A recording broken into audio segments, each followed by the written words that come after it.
Hallelujah hallelujah. യേശുവേ ആരാധന, യേശുവേ ആരാധന, യേശുവേ സ്തോത്രം. യേശുവേ സ്തോത്രം. അഭിഷേകാഗ്നിയുടെ എല്ലാ പ്രേക്ഷകർക്കും രക്ഷിതാവും കർത്താവുമായ യേശു ക്രിസ്തുവിൻ്റെ ധന്യനാമത്തിൽ കൃപയും സമാധാനവും. Price the Lord. Price the Lord. Hallelujah. Hallelujah. പ്രിയപ്പെട്ട സഹോദരങ്ങളെ, ഒരു കുടുംബത്തിൻ്റെ അനുഭവം നമുക്കിപ്പോൾ ശ്രദ്ധിക്കാം. എൻ്റെ പേര് സെലിൻ. തൊടുപുഴ കലൂരിൽ നിന്നാണ് ഞാൻ വരുന്നത്. എൻ്റെ കൊച്ചുമകന് വേണ്ടിയിട്ടാണ് ഞാനിപ്പോൾ ഈ സാക്ഷ്യം ഇവിടെ വെളിപ്പെടുത്തുന്നത്. എൻ്റെ കൊച്ചുമകന് ഈ ഗർഭപാത്രത്തിൽ കിടക്കുമ്പോൾ മുതൽ അവൻ്റെ നെഞ്ചിൽ ലെൻസ് ചുരുങ്ങുകയായിരുന്നു. ലങ്സ് ചുരുങ്ങിപ്പോകുന്ന ഒരു രോഗം ആ കുട്ടിയെ പിടികൂടി. അത് കുഞ്ഞു ആയിരിക്കുമ്പോൾ തന്നെ അതിനെ പിടികൂടിയതാണ്. എന്നിട്ട് ഈ കൊച്ചിന് ഇപ്പം 3.5 വയസ്സുണ്ട്.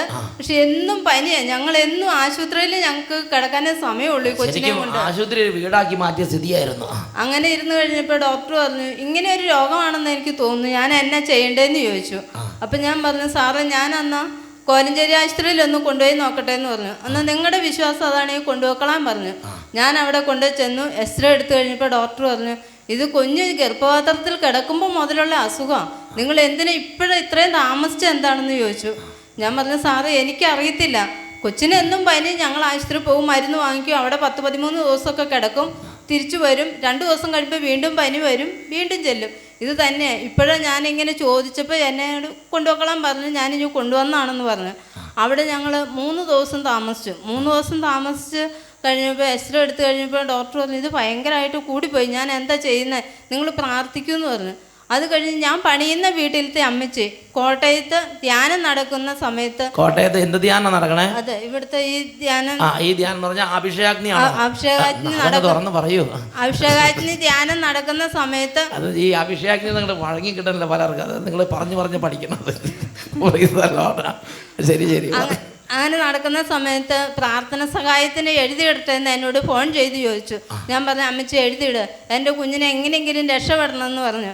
എന്നിട്ട് അമ്മച്ചി ആ വ്യാഴാഴ്ച എഴുതിയിട്ടു. വെള്ളിയാഴ്ച ഡോക്ടർ വന്നു കഴിഞ്ഞപ്പോൾ പറഞ്ഞു, എഴുതിയിരുന്ന തലേ ദിവസം കുട്ടീനെ പരിശോധിച്ച് നോക്കിയായിരുന്നോ? എക്സ്റേ വല്ല എടുത്ത് നോക്കിയായിരുന്നോ? അപ്പോഴോ? അന്നേരം കൂടുതലായിട്ട് ഇരിക്കുവാണ്. ഈ മധ്യസ്ഥ പ്രാർത്ഥനയ്ക്ക് എഴുതിയിരുന്ന തലേ ദിവസം ഡോക്ടർ വന്ന് ഒന്നും കൂടെ തറോ ചെക്കപ്പ് എക്സ്റേ എടുത്ത് നോക്കി. എക്സ്റേ എടുത്ത് നോക്കിയപ്പോൾ ഇത് വളരെ ഹൈ ആയി, വളരെ ഉയർന്ന ഇത് കൂടിയിരിക്കുന്നതാണ് ഡോക്ടർ കണ്ടത്. എന്നിട്ട് മധ്യസ്ഥ പ്രാർത്ഥന എഴുതിയിരുന്നത് പിറ്റേ ദിവസം എക്സ്റേ എടുത്തു കഴിഞ്ഞപ്പോൾ ഡോക്ടർ പറഞ്ഞു, ഇത് എന്ത് സംഭവിച്ചു, ഈ കുഞ്ഞിന് എന്ത് സംഭവിച്ചു, ഇന്നലെ കണ്ട കുഞ്ഞല്ലല്ലോ ഇത് എന്ന് പറഞ്ഞു. അപ്പോൾ ഡോക്ടർ കൂടെ കുറേ ഡോക്ടർമാർ പഠിക്കുന്നവരുണ്ട്. അവരുടെ അടുത്ത് ഈ എക്സ്റേ എടുത്ത് കാണിച്ചിട്ട് പറഞ്ഞു, എന്തോ അത്ഭുതം സംഭവിച്ചിട്ടുണ്ട്, ഇത് എങ്ങനെ സംഭവിച്ചു എന്ന് എന്നോട് ചോദിച്ചപ്പോൾ ഞാൻ പറഞ്ഞു, എനിക്കറിയില്ല സാറേ, ഞാൻ കുഞ്ഞിനെ ഇവിടെ കൊണ്ടുവന്നു എന്നുള്ളതല്ലാതെ എനിക്കറിയത്തില്ല എന്ന് പറഞ്ഞു. അത് കഴിഞ്ഞ് എന്തോ വലിയ അത്ഭുതം സംഭവിച്ചു എന്ന് പറഞ്ഞ് ഞങ്ങളെ 3-ാം ദിവസം ഡിസ്ചാർജ് ചെയ്ത് വിട്ടു. അത് കഴിഞ്ഞ ജൂൺ മാസത്തിലായിരുന്നു. അവിടെ ഇപ്പൊ 1 വർഷമായി, കുഞ്ഞിന് ഒരു കുഴപ്പവും. പനിയൊക്കെ പിന്നെ വരുന്നുണ്ടോ? ഇല്ല. ആ മുറി ബുക്ക് ചെയ്ത മുറിയൊക്കെ പിന്നെ വിട്ടുകൊടുത്തില്ലേ? ആശുപത്രിയിൽ ഒരു മുറി വീടാക്കി മാറ്റിയിരിക്കുകയായിരുന്നു. ഇപ്പൊ അതൊക്കെ വിട്ടുകൊടുത്ത് സുഖമായിട്ട് സ്വന്തം വീട്ടിൽ താമസിക്കാൻ തുടങ്ങി. ഇപ്പൊ കുഞ്ഞ് LKG പഠിക്കുകയാണ്. എന്തായാലും ആ ഒരു സംഭവത്തിന് ശേഷം ആ ഒരു സഹോദരിയിലെ ആരാ കോട്ടയത്ത് മധ്യസ്ഥ പ്രാർത്ഥന എഴുതിയിട്ടത് ആരാ? ചേച്ചിയാ. ഞാൻ പണിയുന്ന വീട്ടിലെ ഈ ചേച്ചി ജോലിക്ക് നിൽക്കുന്ന വീട്ടിലെ അമ്മച്ചി നല്ല വിശ്വാസത്തോടെ ചെന്ന്, ദൈവമേ എൻ്റെ കുടുംബത്തിൽ ഒരു സഹോദരിയുണ്ട്, ആ സഹോദരി കുഞ്ഞിന് ഇങ്ങനത്തെ പ്രശ്നമാണ് എന്ന് പറഞ്ഞ് അങ്ങനെ മധ്യസ്ഥ പ്രാർത്ഥനയ്ക്ക് എഴുതി ബക്കറ്റിലേക്ക് അങ്ങോട്ട് ഇട്ട്. അത് കഴിഞ്ഞ് മധ്യസ്ഥ പ്രാർത്ഥനയ്ക്ക് എഴുതിയിട്ട് പിറ്റേ ദിവസം അതിൻ്റെ വേറെ ചെക്കപ്പ് നടത്തി എക്സ്റേ എടുത്ത് നോക്കുമ്പോൾ ഒന്നും കാണാനില്ല. ഡോക്ടർമാരുടെ സംഘത്തെ വിളിച്ച്, അല്ലെങ്കിൽ പഠിക്കുന്ന കുട്ടികളെ സംഘത്തെ വിളിച്ച് ഡോക്ടർ പറഞ്ഞു, എന്തോ അത്ഭുതം സംഭവിച്ചത്, എന്താ സംഭവിച്ചതെന്ന് അറിയാൻ പാടില്ല. Price the Lord. അതേപോലെ കർത്താവ് അങ്ങോട്ട് പ്രവർത്തിച്ച് ഇങ്ങനെയുള്ള സ്ഥലങ്ങളിൽ പോകുന്നതും ഇങ്ങനെയുള്ള പ്രാർത്ഥനകളിൽ കൂടുന്നതും മധ്യസ്ഥ പ്രാർത്ഥന എഴുതിയിടുന്നതും മറ്റുള്ളവർക്ക് വേണ്ടി പ്രാർത്ഥിക്കുന്നതും അതിന് ശക്തിയുണ്ട്, അതിന് വിലയുണ്ട്. ഇപ്പം നിങ്ങളിവിടെ ഇരിക്കുന്ന സമയത്ത് നിങ്ങളുടെ കുടുംബത്തിൽ, നിങ്ങളുടെ ചേട്ടന്മാരുടെ വീട്ടിലോ അനിയന്മാരുടെ വീട്ടിലോ അല്ലെങ്കിൽ നിങ്ങളുടെ കുടുംബത്തിൽ ജോലിക്ക് നിൽക്കുന്നവരുടെ കുടുംബങ്ങളിലോ ഒക്കെ ചില പ്രശ്നങ്ങളുണ്ടെങ്കിൽ അതിനുവേണ്ടി ഹൃദയം നുറുങ്ങി പ്രാർത്ഥിച്ചാൽ കർത്താവ് ഒരു മാലാഖയെ അങ്ങോട്ട് അയച്ച് ഒരു വിടുതൽ കൊടുക്കും. കുട്ടിയുടെ രോഗമെല്ലാം മാറി എന്നുള്ള സർട്ടിഫിക്കറ്റ് ഇതിനോടുകൂടെ ഈ ചേച്ചിയുടെ ഡോക്ടർ കൊടുത്ത് അയച്ചിരിക്കുകയാണ്. ഇനി ഈ കാര്യത്തിനോട് ചികിത്സിക്കണമെന്ന് പറഞ്ഞു. 1 വർഷം വരെ ഇവർ നോക്കി, വരുമോ എപ്പോഴെങ്കിലും വരുമോ. അത് പിന്നെ വരാത്തത് കൊണ്ട് ഈ ചേച്ചി ഇപ്പോൾ വന്ന് സാക്ഷ്യപ്പെടുത്തുകയാണ്. കൈകൾ ഉയർത്തി കൈയടിച്ച്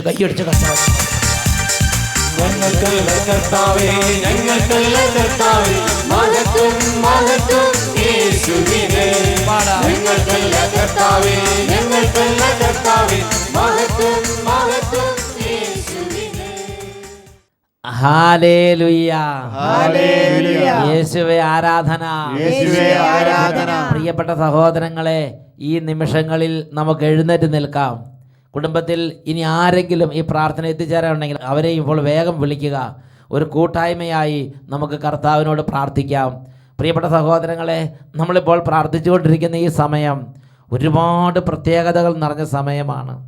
ഒരുപാട് കാലങ്ങളായി നമ്മുടെ കുടുംബത്തിന് വേണ്ടി നമ്മുടെ പിതാവായ ദൈവം അനാദി മുതലേ ഒരുക്കിയ ഒരു മണിക്കൂറിലൂടെയാണ് നമ്മൾ കടന്നു പോകാൻ പോകുന്നത്. നമ്മൾ നമ്മുടെ കുടുംബത്തിലിരുന്ന് പ്രാർത്ഥിച്ചുകൊണ്ട് ഇതേ സമയം അനേക രാജ്യങ്ങളിലിരുന്ന് ലക്ഷക്കണക്കിന് ആളുകൾ അവരുടെ കർത്താവായി യേശുവിനെ വിളിക്കുന്ന സമയമാണ്.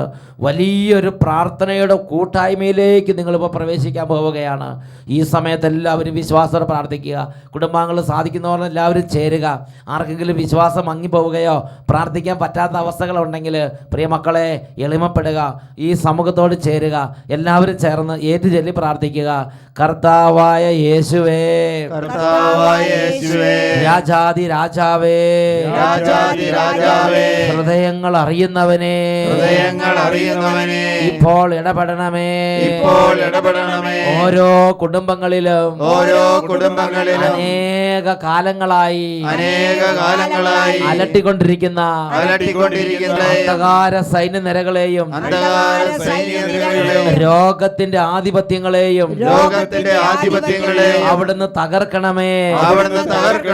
യേശുവേ, സാമ്പത്തിക മേഖലകളിൽ അടിക്കടി തകർച്ച അനുഭവിക്കുന്ന ഓരോ കുടുംബങ്ങളിൽ നിന്നും സ്ഥാപനങ്ങളിൽ നിന്നും തകർച്ചകളും പരാജയങ്ങളും യേശുനാമത്തിൽ വിട്ടുമാറി പോകട്ടെ. യേശുവേ, സന്ധ്യാപ്രാർത്ഥന നഷ്ടപ്പെട്ട് വിശ്വാസം മങ്ങിപ്പോയി ദേവാലയ കർമ്മങ്ങൾ ഉപേക്ഷിച്ച് ആത്മീയമായി വീണുപോയ ഓരോ സഹോദരി സഹോദരന്മാരെയും ഇപ്പോൾ സ്പർശിക്കണമേ. ഒരു പുതിയ ജനനം നൽകണമേ. ഹല്ലേലൂയ. വിദ്യാർത്ഥി വിദ്യാർത്ഥിനികളെയും ബാലികാ ബാലന്മാരെയും യേശുവേ ഇപ്പോൾ അനുഗ്രഹിക്കണമേ. ഓരോ യുവാവിനെയും ഓരോ യുവതിയെയും ഇപ്പോൾ അനുഗ്രഹിക്കണമേ. ഹല്ലേലൂയ. ഹല്ലേലൂയ.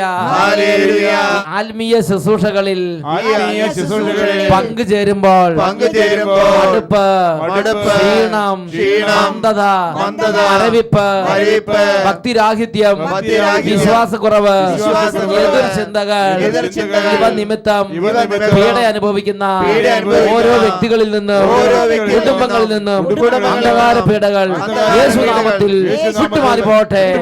ഹല്ലേലൂയ. ഇരു കരങ്ങൾ ഉയർത്തി എല്ലാവരും സ്തുതിക്കുന്നു. Hallelujah.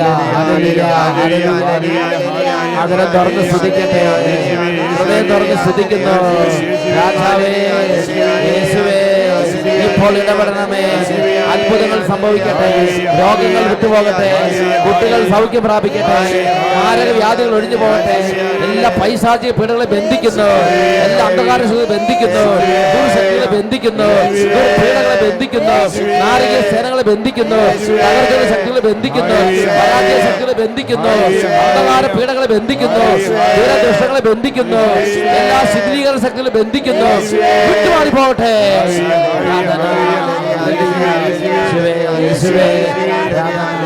Glory, glory, glory, glory, glory. യേശുവേ, യേശുവേ, ആരാധന, ആരാധന, ആരാധന, ആരാധന, ആരാധന, ആരാധന. Hallelujah, hallelujah. കർത്താവായ യേശു ക്രിസ്തുവിന്റെ നാമത്തിൽ ഓരോ കുടുംബങ്ങളെ ആശീർവദിക്കുന്നു.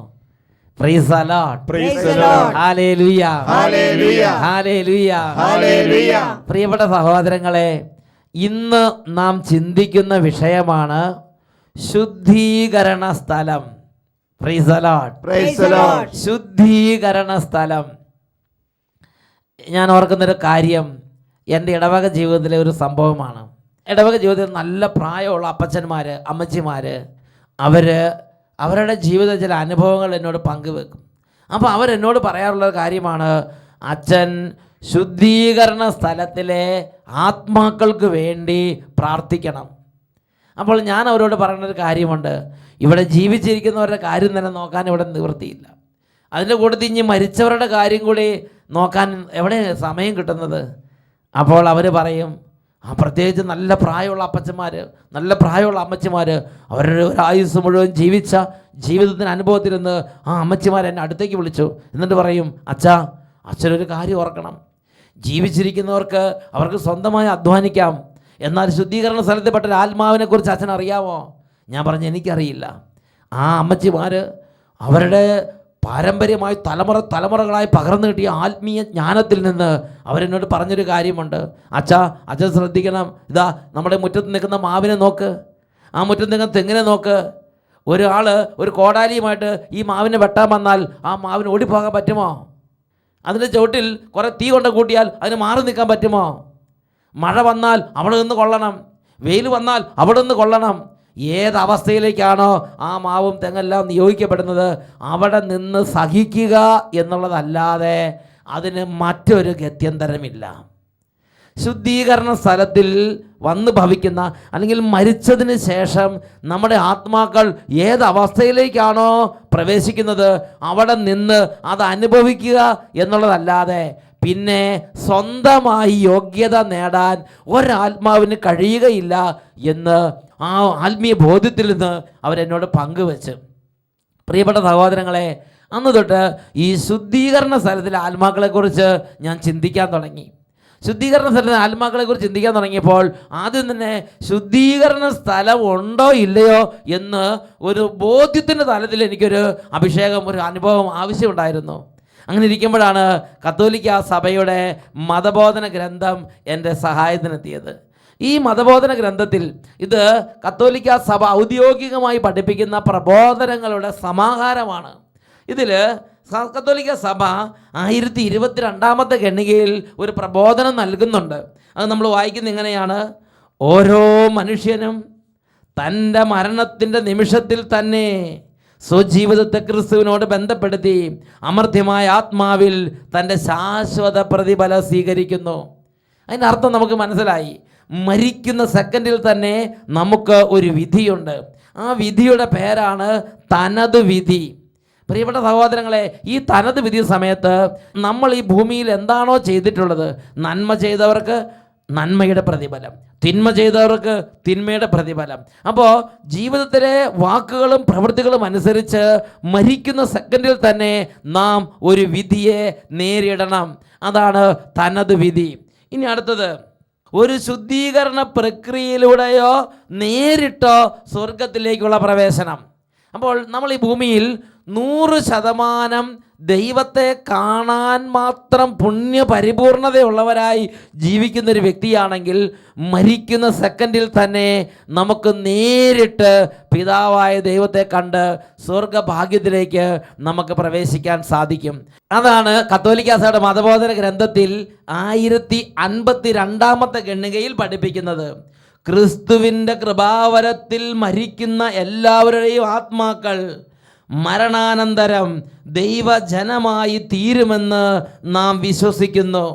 പുനരുത്ഥാനത്തിൻ്റെ ദിവസം ഈ ആത്മാക്കൾ തങ്ങളുടെ ശരീരങ്ങളോട് വീണ്ടും ഒന്നിപ്പിക്കപ്പെടുമ്പോൾ മരണം ആത്യന്തികമായി നശിപ്പിക്കപ്പെടും. അപ്പോൾ മരിക്കുന്ന സെക്കൻഡിൽ നമ്മൾ 100% ദൈവത്തെ കാണാൻ തക്കവണ്ണം യോഗ്യതയോടുകൂടിയാണ് മരിക്കുന്നതെങ്കിൽ മരിക്കുന്ന നിമിഷത്തിൽ തന്നെ നമുക്ക് സ്വർഗഭാഗ്യം പ്രതിഫലമായി ലഭിക്കും. ക്രിസ്തുവിൻ്റെ കൃപാവരത്തിൽ മരിക്കുന്നവരുടെ ആത്മാക്കൾ മരിക്കുന്ന ഉടനെ തന്നെ ദൈവജനമായി തീരുമെന്ന് നാം വിശ്വസിക്കുന്നു. Price the Lord. വീണ്ടും 1053 ഖണ്ഡിക, പറുദീസയിൽ യേശുവിനും മറിയത്തിനും ചുറ്റുമായി സമ്മേളിക്കുന്ന ആത്മാക്കളുടെ സമൂഹം സ്വർഗീയ സഭയായി രൂപപ്പെടുന്നുവെന്ന് നാം വിശ്വസിക്കുന്നു. അവർ ശാശ്വത സൗഭാഗ്യം അനുഭവിച്ചുകൊണ്ട് ദൈവത്തെ അവിടെ നിന്നായിരിക്കുന്ന അവസ്ഥയിൽ കാണുകയും ചെയ്യുന്നു. Price the Lord. Praise the Lord. അന്ത്യവിധി ദിനത്തിലെ പുനരുദ്ധാനം വരെ ഒരു സ്വർഗീയ സദസ്സായി ഇവർ ഇതാ വിശുദ്ധരോടും സ്ലീഹന്മാരോടും മാലാഖമാരോടും കൂടെ ദൈവത്തെ ദർശിച്ചുകൊണ്ട് മോക്ഷഭാഗ്യത്തിലിരിക്കുകയാണ്. അങ്ങനെ മോക്ഷഭാഗ്യത്തിലേക്ക് പ്രവേശിക്കണമെങ്കിൽ നമുക്ക് 100% പുണ്യ പരിപൂർണത വേണം. കാരണം അശുദ്ധമായതൊന്നും വൃത്തികെട്ടതൊന്നും സ്വർഗത്തിൽ പ്രവേശിക്കുകയില്ല. ഇത് ബൈബിൾ വളരെ വ്യക്തമായി എല്ലാ ദൈവമക്കളെയും പഠിപ്പിക്കുന്നുണ്ട്. നമ്മൾ വായിക്കുന്ന വചനഭാഗം വെളിപാടിൻ്റെ പുസ്തകത്തിലാണ്. 22-ാം അധ്യായം 14-ഉം 15-ഉം തിരുലിഖിതങ്ങളിലാണ്. ജീവന്റെ വൃക്ഷത്തിൻ്റെ മേൽ അവകാശം ലഭിക്കാനും കവാടങ്ങളിലൂടെ നഗരത്തിലേക്ക് പ്രവേശിക്കാനും തങ്ങളുടെ അങ്കികൾ കഴുകി ശുദ്ധിയാക്കുന്നവർ ഭാഗ്യവാന്മാർ. നായ്ക്കളും മന്ത്രവാദികളും വ്യഭിചാരികളും കൊലപാതകികളും വിഗ്രഹാരാധകരും അസത്യത്തെ സ്നേഹിക്കുകയും അത് പ്രവർത്തിക്കുകയും ചെയ്യുന്ന സകലരും പുറത്ത്. അസത്യത്തെ സ്നേഹിക്കുകയും അത് പ്രവർത്തിക്കുന്ന സകലരും പുറത്ത് എന്ന് പറഞ്ഞാൽ ശുദ്ധിയുള്ളത് മാത്രമേ സ്വർഗത്തിലേക്ക് പ്രവേശനം നേടുകയുള്ളൂ. ഇത് ഡെഫിനറ്റായി ദൈവവചനം നമുക്ക് തരുന്ന ഒരു പ്രബോധനമാണ്. വീണ്ടും വെളിപാടിൻ്റെ പുസ്തകം 21-ാം അധ്യായം 27-ാം തിരുലിഖിതം. എല്ലാവരും ഏറ്റു പറയട്ടെ. എന്നാൽ കുഞ്ഞാടിന്റെ ജീവഗ്രന്ഥത്തിൽ പേരെഴുതപ്പെട്ടവർ മാത്രമേ അതിൽ പ്രവേശിക്കൂ. അശുദ്ധമായതൊന്നും മ്ലേച്ഛതയും കൗടില്യവും പ്രവർത്തിക്കുന്ന ആരും അതിൽ പ്രവേശിക്കുകയില്ല. ദൈവവചനം ഉറപ്പ് തരികയാണ്. മ്ലേച്ഛതയും കൗടില്യവും പ്രവർത്തിക്കുന്ന ആരും അതിൽ പ്രവേശിക്കില്ല. അശുദ്ധമായതൊന്നും അതിൽ പ്രവേശിക്കില്ല. ദൈവത്തിന്റെ വചനം വളരെ ഡെഫിനറ്റായിട്ട് ഉറപ്പ് തരികയാണ്. ഹല്ലേലൂയ. നമ്മൾ മരിക്കുന്ന സമയത്ത് നമ്മൾ 100% പാപി അല്ലെങ്കിലും നമ്മൾ ഒരു ശതമാനം അശുദ്ധി ഉണ്ടെങ്കിൽ അശുദ്ധമായതൊന്നും ദൈവദർശനത്തിന് യോഗ്യതയുള്ളതല്ല. Praise the Lord.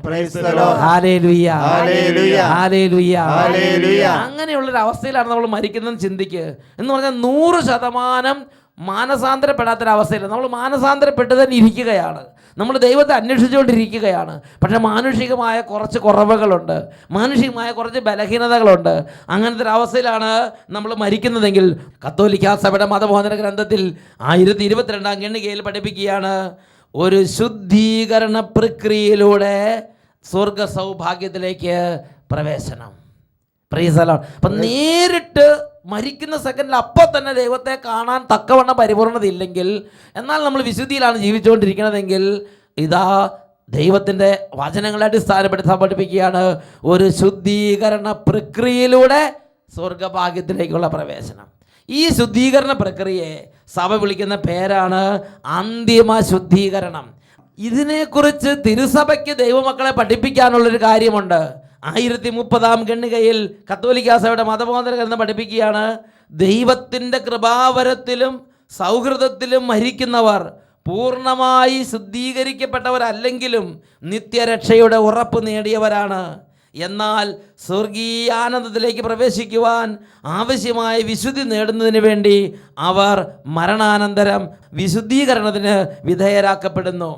വീണ്ടും 1031-ാം ഖണ്ഡിക തെരഞ്ഞെടുക്കപ്പെട്ടവരുടെ ഈ അന്തിമ ശുദ്ധീകരണത്തെ സഭ ശുദ്ധീകരണ സ്ഥലം എന്ന് വിളിക്കുന്നു. ശപിക്കപ്പെട്ടവരുടെ ശിക്ഷയിൽ നിന്ന്, നിത്യ നരകാഗ്നിയിൽ നിന്ന് അത് തികച്ചും വിഭിന്നമാണ്. പ്രിയപ്പെട്ട സഹോദരങ്ങളെ, അപ്പോൾ 100% വിശുദ്ധിയിലേക്ക് എത്താത്തവർക്ക് ഒരു അന്തിമ ശുദ്ധീകരണം ഇതാ ദൈവം ഒരുക്കിയിരിക്കുകയാണ്. അവിടെ നിത്യശിക്ഷയല്ലാതെ ഒരു മോക്ഷഭാഗ്യത്തിലേക്ക് പ്രവേശിക്കുന്നതിന് മുമ്പുള്ള ഒരു പ്രതിഭാസമാണ്. നിത്യനരകത്തിലേക്ക് ഒരു വ്യക്തി പോയാൽ ആ വ്യക്തി എന്നേക്കുമായി നിത്യശിക്ഷയിലേക്ക് നിബന്ധിച്ചു കഴിഞ്ഞു. എന്നാൽ ശുദ്ധീകരണ സ്ഥലം എന്ന് പറയുന്നത് നിത്യശിക്ഷയല്ല. അവിടെ നിന്ന് ഒരു നാൾ നിത്യഭാഗ്യത്തിലേക്ക് പ്രവേശനമുണ്ട്. അപ്പോൾ നിത്യശിക്ഷ അല്ലാത്തതും എന്നാൽ ശിക്ഷയുടേതുമായ ഒരു സ്ഥലമുണ്ട് എന്ന് ബൈബിൾ പഠിപ്പിക്കുന്നുണ്ട്. ജ്ഞാനത്തിൻ്റെ പുസ്തകത്തിൽ 16-ാം അധ്യായത്തിൽ 13-ാം തിരുലിഖിതം വചനം പഠിപ്പിക്കുന്നു, ജീവൻ്റെയും മരണത്തിൻ്റെയും മേൽ അങ്ങേക്ക് അധികാരമുണ്ട്. മനുഷ്യരെ പാതാള കവാടത്തിലേക്ക് ഇറക്കുന്നതും അവിടെ നിന്ന് വീണ്ടും തിരികെ കൊണ്ടുവരുന്നതും അവിടെ നിന്നാണല്ലോ. തിരികെ കൊണ്ടുവരുന്നതും എന്നാൽ പാതാളത്തിൽ അകപ്പെടുന്നതുമായ ഒരു അവസ്ഥയിലൂടെ ചിലപ്പോൾ ചിലരെ കടത്തിവിടാം എന്ന് വിശുദ്ധ ലിഖിതം ഒരു സൂചന തരികയാണ്. പ്രിയപ്പെട്ട സഹോദരങ്ങളെ, നിത്യശിക്ഷയാണെങ്കിൽ അവിടുന്ന് തിരിച്ചു വരവില്ല.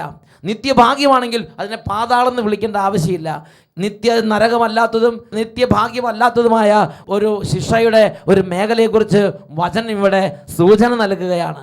ഉറക്കെ പറയാ ഹല്ലേലൂയ, ഹല്ലേലൂയ, യേശുവേ ആരാധന. അഗ്നിയിലൂടെ എന്ന വണ്ണം ഒരു ശുദ്ധീകരണം ഉണ്ട്. അതിനെക്കുറിച്ച് പുതിയ നിയമത്തിൽ പൗലോസ് ശ്ലീഹായിലൂടെ പരിശുദ്ധാത്മ പഠിപ്പിക്കുന്നുണ്ട്.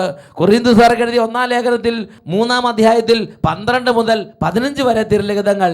ഈ അടിസ്ഥാനത്തിന് മേൽ ആരെങ്കിലും സ്വർണമോ വെള്ളിയോ രത്നങ്ങളോ തടിയോ പുല്ലോ വൈക്കോലോ ഉപയോഗിച്ച് പണിതാലും ഓരോരുത്തരുടെയും പണി പരസ്യമാകും.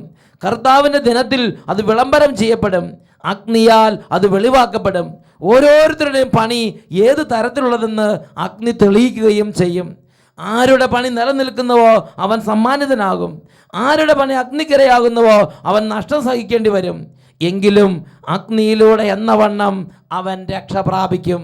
ഈ ഭൂമിയിൽ ഇപ്പോൾ എല്ലാവരും പണിതുകൊണ്ടിരിക്കുകയാണ്. ചിലർ പുല്ല് കൊണ്ട് പണിയുന്നു, ചിലർ തടി കൊണ്ട് പണിയുന്നു, ചിലർ വൈക്കോൽ കൊണ്ട് പണിയുന്നു, ചിലർ സ്വർണ്ണം കൊണ്ട് പണിയുന്നു, വെള്ളി കൊണ്ട് പണിയുന്നു, രത്നങ്ങൾ കൊണ്ട് പണിയുന്നു. എല്ലാവരുടെയും പണി അഗ്നിശോധനയ്ക്കിരയാക്കപ്പെടും. അഗ്നിശോധനയ്ക്കിരയാക്കപ്പെടുമ്പോൾ തടി കൊണ്ടും പുല്ലുകൊണ്ടും വൈക്കോൽ കൊണ്ടും പണിതവരുടെ പണിയെല്ലാം കത്തിച്ചാമ്പലായി പോകും. അവൻ നഷ്ടം സഹിക്കേണ്ടി വരും. എന്നിട്ട് തിരുവചനം പഠിപ്പിക്കുകയാണ്, എങ്കിലും അഗ്നിയിലൂടെ എന്ന വണ്ണം അവന് രക്ഷയുടെ വഴിയുണ്ട്. Price the Lord.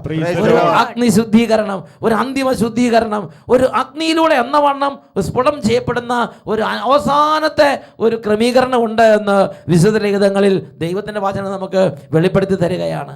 ഉറക്കെ പറയാ ഹല്ലേലൂയ, ഹല്ലേലൂയ, ഹല്ലേലൂയ, ഹല്ലേലൂയ. പ്രിയപ്പെട്ട സഹോദരങ്ങളെ, ഈ അന്തിമ ശുദ്ധീകരണത്തെയാണ് ശുദ്ധീകരണ സ്ഥലം എന്ന് സഭ പറയുന്നത്. എന്തായാലും നമ്മുടെ കർത്താവിൻ്റെ സന്നിധിയിലേക്ക് ചെല്ലുമ്പോൾ ഒരു ചെറിയ അഴുക്ക്, ഒരു ചെറിയ കരട് നമ്മിലുണ്ടാകുന്നത് കർത്താവ് പ്രതീക്ഷിക്കുന്നില്ല. മലാക്കിയുടെ പുസ്തകത്തിൽ 3-ാം അധ്യായത്തിൽ 2-3 തിരുലിഖിതങ്ങൾ കർത്താവ് അരുളി ചെയ്യുന്നു, എന്നാൽ അവിടുത്തെ വരവിൻ്റെ ദിനത്തെ അതിജീവിക്കാൻ ആർക്ക് കഴിയും? അവിടുന്ന് പ്രത്യക്ഷനാകുമ്പോൾ അവിടുത്തെ മുമ്പിൽ നിൽക്കാൻ ആർക്ക് കഴിയും? ഒലയിലെ അഗ്നി പോലെയും അലക്കുകാരൻ്റെ കാരം പോലെയുമാണ് അവിടുന്ന്. വെള്ളി ഉലയിൽ ശുദ്ധീകരിക്കുന്നവനെ പോലെ അവിടുന്ന് ഉപവിഷ്ടനാകും. അന്ന് കർത്താവിനെ കുറിച്ച് കർത്താവ് തന്നെ വെളിപ്പെടുത്തിയിരിക്കുന്നത്, അന്ന് കർത്താവ് അലക്കുകാരൻ്റെ കാരം പോലെയായിരിക്കും. എന്താ അലക്കുകാരൻ്റെ കാരത്തിൻ്റെ പ്രത്യേകത? കാരം ചെളിയിലേക്ക് വരുമ്പോൾ ആ ചെളി അവിടുന്ന് ശുദ്ധീകരിക്കും. ഈ മുറിവിലേക്ക് ഹൈഡ്രജൻ പെറോക്സൈഡ് അങ്ങോട്ട് ഒഴിക്കുമ്പോൾ എന്തെങ്കിലും മാലിന്യം ഉണ്ടെങ്കിൽ അതവിടെ കിടന്ന് പതയുന്നത് പോലെ അന്ന് കർത്താവ് അലക്കുകാരൻ്റെ കാരം പോലെയായിരിക്കും ഓരോരുത്തർക്കുമെന്ന് വിശുദ്ധ ലിഖിതം പഠിപ്പിക്കുകയാണ്. ഈ നിമിഷങ്ങൾ നമുക്ക് എഴുന്നേറ്റ് നിൽക്കാം. പ്രിയപ്പെട്ട സഹോദരങ്ങളെ, നമ്മുടെ സഭ പഠിപ്പിക്കുന്ന നിത്യസത്യങ്ങളെക്കുറിച്ച് ഏതെങ്കിലും ഇതിൽ അന്ധകാരം വീണ് കിടപ്പുണ്ടെങ്കിൽ അതെല്ലാം മാറി, കർത്താവേ ഞങ്ങളുടെ അന്തരംഗങ്ങളെ സത്യപ്രബോധനങ്ങൾ പ്രകാശിപ്പിക്കണമേ. നമുക്ക് കരങ്ങൾ ഉയർത്താം. കുട്ടികളും മുതിർന്നവരെല്ലാം കരങ്ങൾ ഉയർത്തി സ്തുതിക്കട്ടെ. ഈ സമയം ദിവ്യജ്ഞാനത്തിൻ്റെ അഭിഷേകം നിറയട്ടെ. ഉറക്കെ സ്തുതിക്കുന്നു. Hallelujah, hallelujah. ആരാധന, ആരാധന, ആരാധന. ഓ ദൈവമേ, കൃപ നിറയട്ടെ, അഭിഷേകം നിറയട്ടെ, സന്തോഷം നിറയട്ടെ, അഭിഷേകം നിറയട്ടെ, ആനന്ദം നിറയട്ടെ, സ്നേഹം നിറയട്ടെ, കൃപ നിറയട്ടെ. ഹല്ലേലൂയ, ആരാധന, ആരാധന, ആരാധന. യേശുവേ, യേശുവേ, യേശുവേ, യേശുവേ, യേശുവേ, യേശുവേ, യേശുവേ, യേശുവേ, യേശുവേ, യേശുവേ, യേശുവേ, യേശുവേ, യേശുവേ, യേശുവേ. ആരാധന, ആരാധന. എല്ലാ അന്ധകാരങ്ങളും യേശു നമ്മൾ വിട്ടുമാറി പോട്ടെ. കൃപ നിറയട്ടെ കർത്താവേ, കൃപ നിറയട്ടെ കർത്താവേ, കൃപ നിറയട്ടെ കർത്താവേ. യേശുവേ, യേശുവേ, യേശുവേ. ആരാധന, ആരാധന, ആരാധന, ആരാധന, ആരാധന, ആരാധന, ആരാധന, ആരാധന, ആരാധന. ഹല്ലേലൂയ, ഹല്ലേലൂയ, ഹല്ലേലൂയ, ഹല്ലേലൂയ, ആരാധന, ആരാധന, ആരാധന. Hallelujah, hallelujah. യേശുവേ ആരാധന, യേശുവേ ആരാധന. മലാക്കി പ്രവചനത്തിൽ 3-ാം അധ്യായത്തിൽ 2-ാം തിരുലിഖിതം, ഉലയിലെ അഗ്നി പോലെയും അലക്കുകാരൻ്റെ കാരം പോലെയുമാണ് അവിടുന്ന്. Price the Lord. Price the Lord.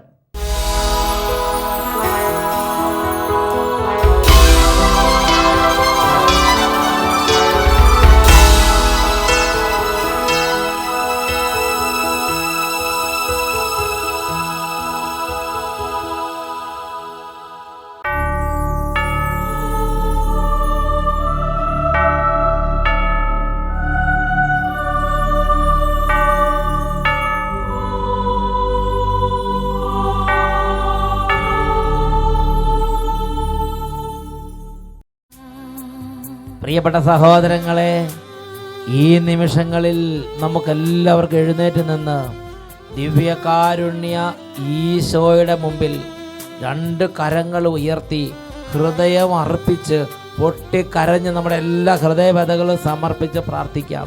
രോഗികൾ രോഗക്കിടക്കയിൽ തന്നെ കിടന്ന് യേശുവേ എന്ന് വിളിച്ച് പ്രാർത്ഥിക്കട്ടെ. യേശുവേ, യേശുവേ, യേശുവേ, യേശുവേ. ആരാധന, ആരാധന. അത്ഭുതങ്ങൾ സംഭവിക്കട്ടെ കർത്താവേ. ഇപ്പോൾ രോഗികൾ സൗഖ്യം പ്രാപിച്ച് ചാടി എഴുന്നേൽക്കട്ടെ. ആരാധന, ആരാധന, ആരാധന. യേശുവേ, യേശുവേ.